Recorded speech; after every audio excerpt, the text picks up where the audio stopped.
what's up, y'all? How y'all doing? This is Mr. 140CUTZ. Um, and hey, this is episode one. All right, so what made me decide to be a barber?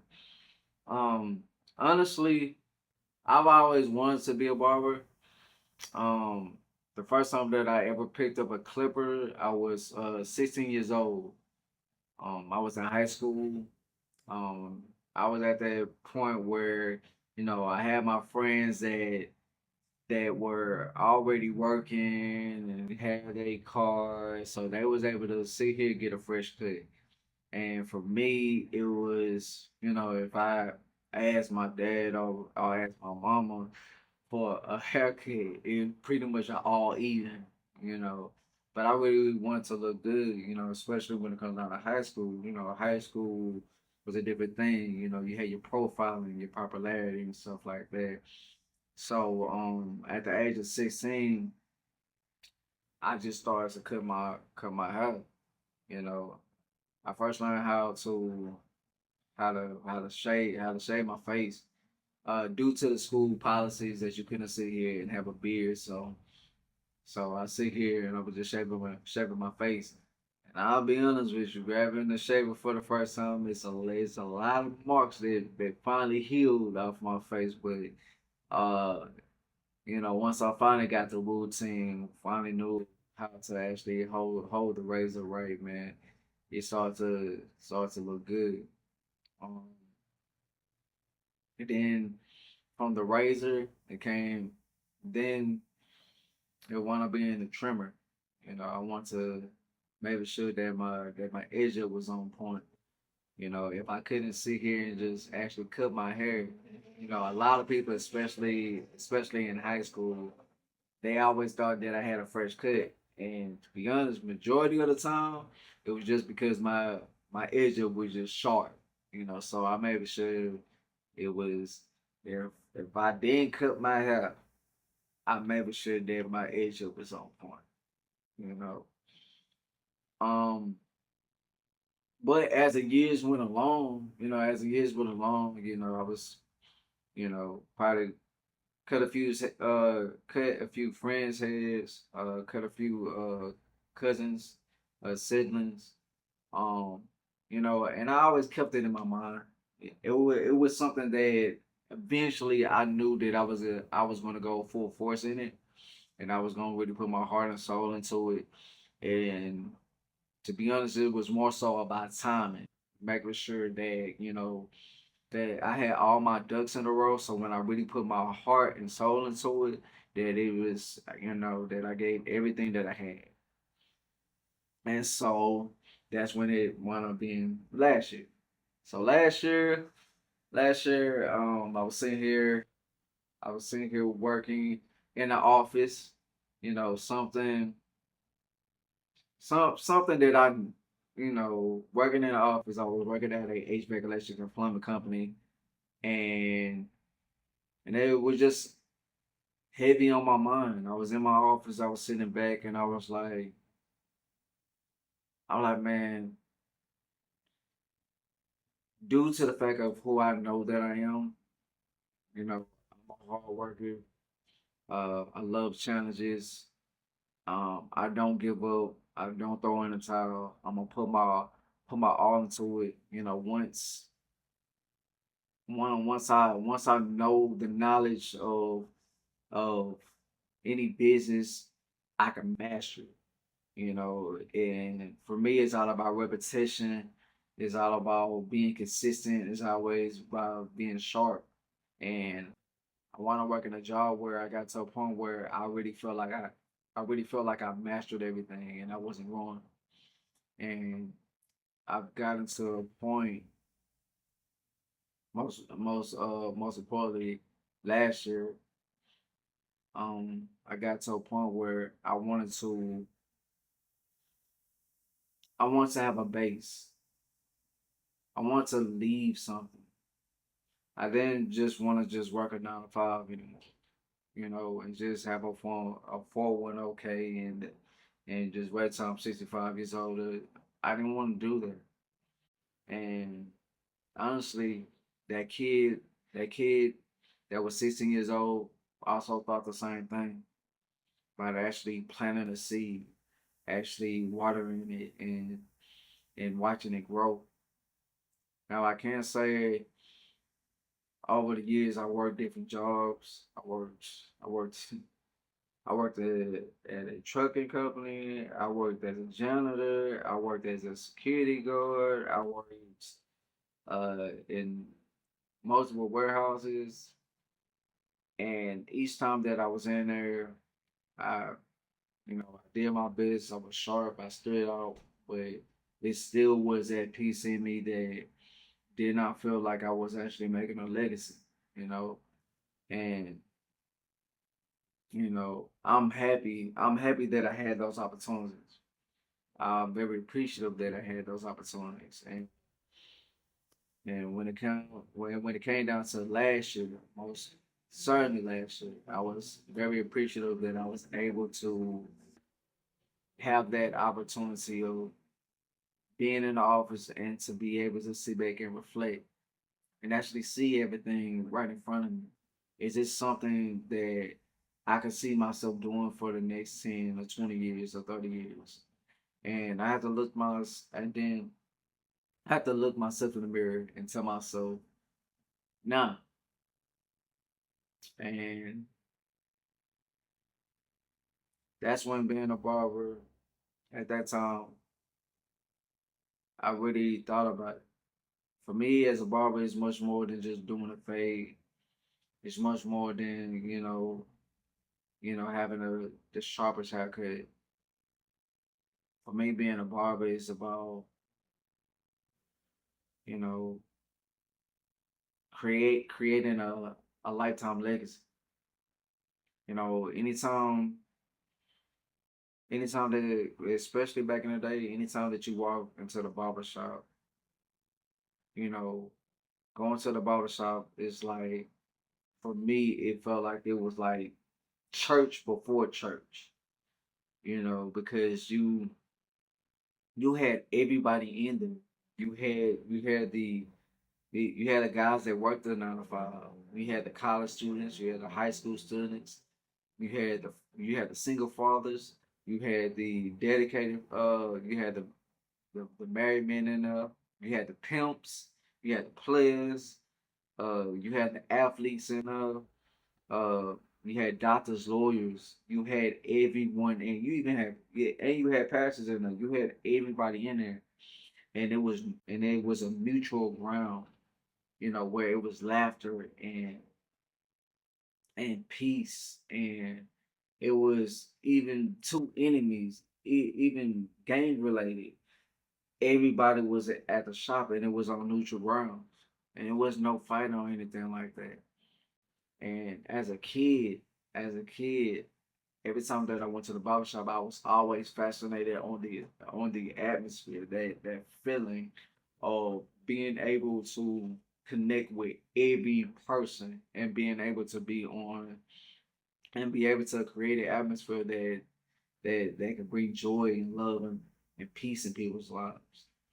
And I sat on that last year, and that's when I decided to finally go to barber school and finally being able to, really take this seriously, which I did.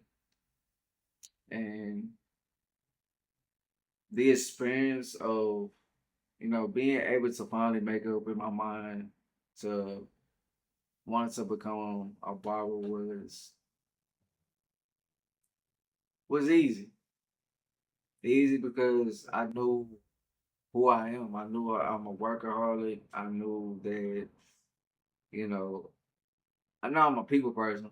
I could talk to the best. I'm not gonna lie to you. I could talk to the best of,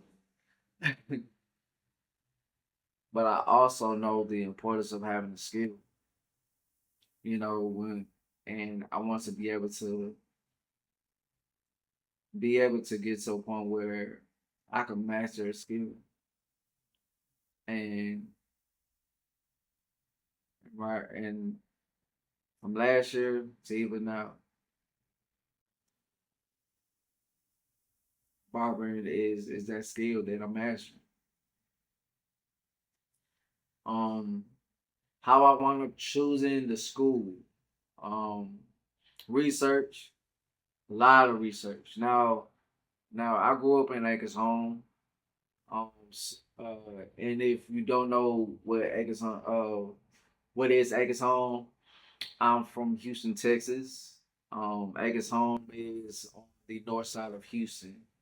And it's in a nice little space on the north side of Houston. More so, we could say northwest, but northwest is more like Woodward. Yeah, we could say that. Yeah, we could say that. You know, if anybody from Houston, yeah, you get it. Get me. If you're not, you know, I feel you.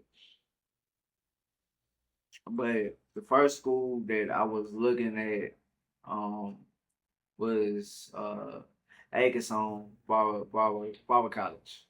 The reason why is because as a kid, that was the that was that was a barber school that I always went to sit here and get a cut. So for me, you know, and especially even the history of Acres Home, for the people from Houston, you know, Acres Home was like Acres Home was like the Galleria Mall back in the day. You know, you had a lot of black owned businesses, in which you still do, and I mean, in which you still have. And you still have those black owned businesses that's in Acres Home, and so and it was nice, it was smooth, and a lot of people back then still have their businesses up and running in Acres Home, right? And for me, in choosing a school, you know, I want to still stay in my roots, you know, still stay, stay where pretty much where I'm from, you know. But when I walked in, it was cool, but wasn't it wasn't the environment that I didn't feel it yet. And when I say I didn't feel it, I'm more so of I'm a type of individual that, man, if my spirit is not saying okay, I'm not moving in that direction. And at the time of choosing the school, I didn't feel it. You know, as much as history I've had going to the shop, my mama giving me $5, giving my brother $20. We sit here walking to the barber shop, sitting down, waiting for them to call your name, and then sit here getting a cut and sit here leaving. You know, seeing my little brother Bobby, uh, having a lot of hair, and she taking him to the barber school, and the whole entire barber school looked at her and was like, "Why are you cutting his hair? Why are you cutting his hair?" Funny story, but that's for another time. Just the history of that. But you know, and like I said, you know, I thought that would be the school. It's just my spirit didn't give me the okay. And so I wound up looking into Houston Barber School. Now, and now Houston Barber School at first when I was looking at it, it was actually located in the Antoine area. Now, mind you, like I said, for the Houston people, for anybody in Houston, you know where Antoine is located. So, and if you don't know where Antoine is in Houston, it's still on the north side. Put it like that. And so I want to decided to go there. But by the time I got there, unfortunately, they had moved it. So it wound up relocating me to the 290 area. 290 area was still north side. This is a help out. So you won't be lost. Um So so like right after I was done with the job, um, got everything set up, got out my office, went straight to the school. It was still open, and when I'm on the park, I just felt it.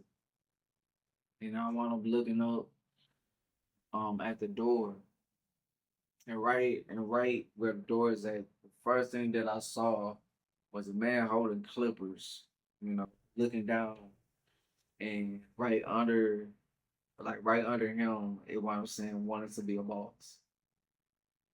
And like instantly it clicked. It's like for me, it instantly clicked, and I was like, yeah. And as soon as I walked in,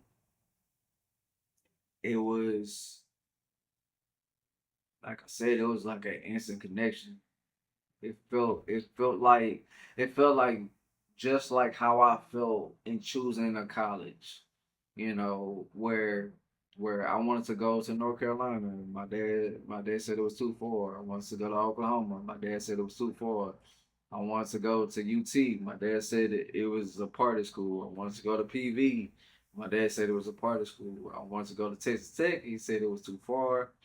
Uh, and then I said U of H. He said yes.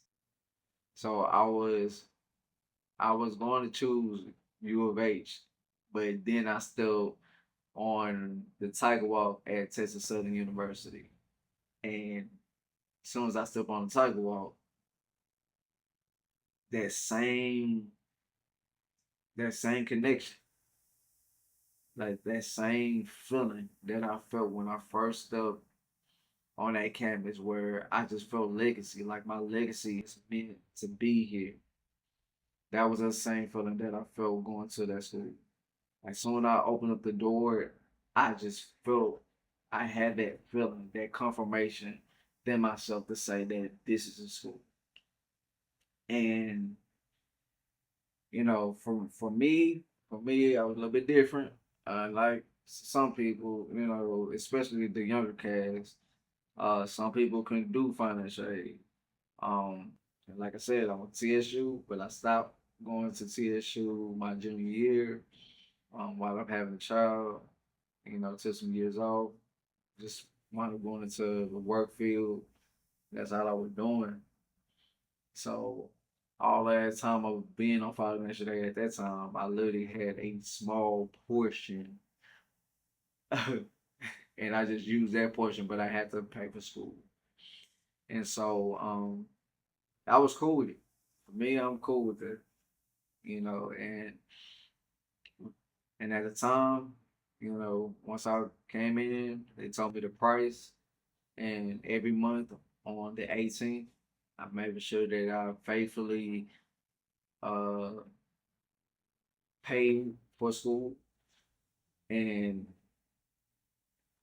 and for me it's something about me as I get older, and as I am the age that I am now, it's super important to me that anything that I invest in, you know, anything, especially money wise, if I put my money into anything, it's gonna be a good investment.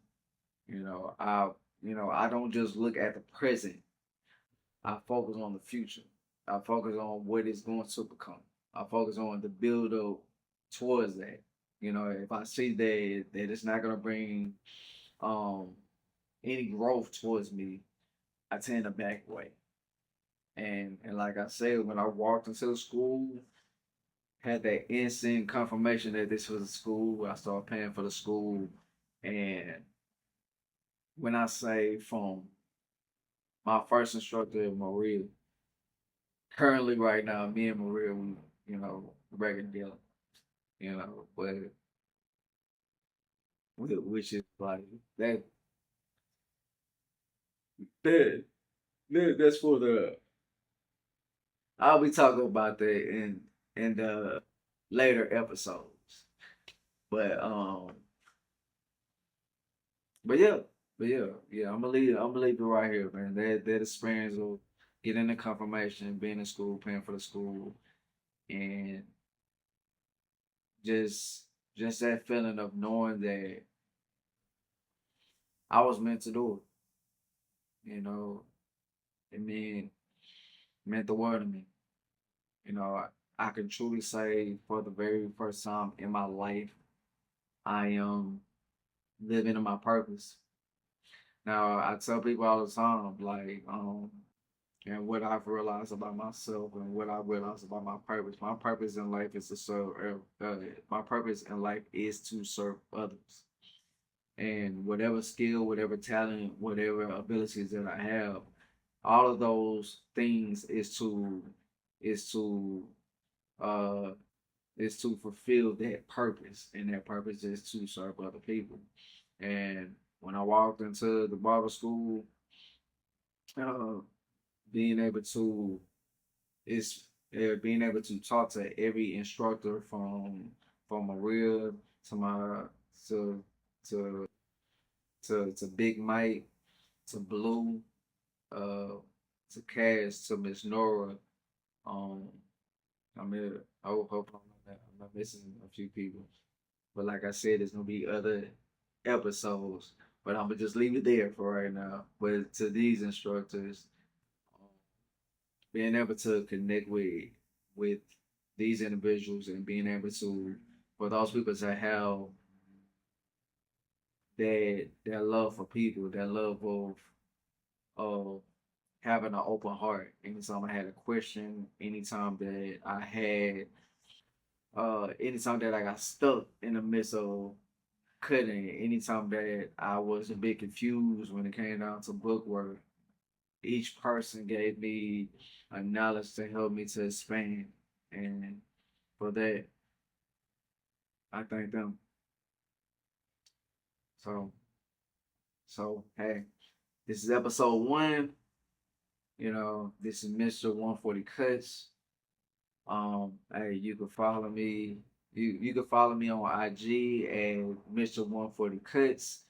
Um, if you are in a Houston location, you can also you can also book me. The link is in the bio. And hey, as I say, as I always say, peace and love. Hey, and have a blessed day.